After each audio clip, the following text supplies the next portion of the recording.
ನಮಸ್ತೆ ರೀ ಎಲ್ಲರಿಗೂ. ಇವತ್ತು ಏಪ್ರಿಲ್ 29. ಸೊ ಆಲ್ರೆಡಿ ಟೈಮ್ ನಂಗೆ 11 ಆಗತ್ತೈತಿ, 11 ಆಗೈತಿ. ಸೊ ಫಾಸ್ಟಿಂಗ್ ಇವತ್ತು ಎಂಡ್ ಮಾಡತ್ತೀನಿ. ಟೋಟಲ್ 21 ತಾಸು 46 ನಿಮಿಷ ಫಾಸ್ಟಿಂಗ್ ಆಗೈತಿ ಇವತ್ತಿಂದ. ಸೊ ಊಟನೂ ಮುಗೀತು. ಇವತ್ತು ಈಟಿಂಗ್ ವಿಂಡೋ 42 ನಿಮಿಷದಿತ್ತು. ಹೊಳ್ಳೆ ಫಾಸ್ಟಿಂಗ್ ಶುರು ಮಾಡಕತ್ತೀನಿ. ನಾಳೆ ಲಾಸ್ಟ್ ದಿನ ಏಪ್ರಿಲದ್ದು. ಸೊ ಇದು ನೋಡ್ರಿ, ಮಂತಾಗ ಎಲ್ಲ ದಿನನೂ 20 ತಾಸು ಮೇಲೆ ಫಾಸ್ಟಿಂಗ್ ಮಾಡೀನಿ.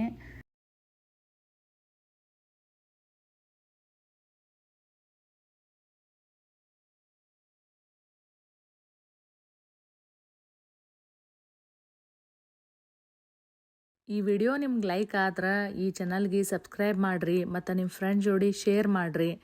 ಜಾಸ್ತಿ ಸಬ್ಸ್ಕ್ರೈಬರ್ ಆದ್ರೆ ನನಗೂ ಹುರುಪು ಬರ್ತೈತಿ ವಿಡಿಯೋ ಹೆಚ್ಚು ಮಾಡೋಕೆ. Thank you.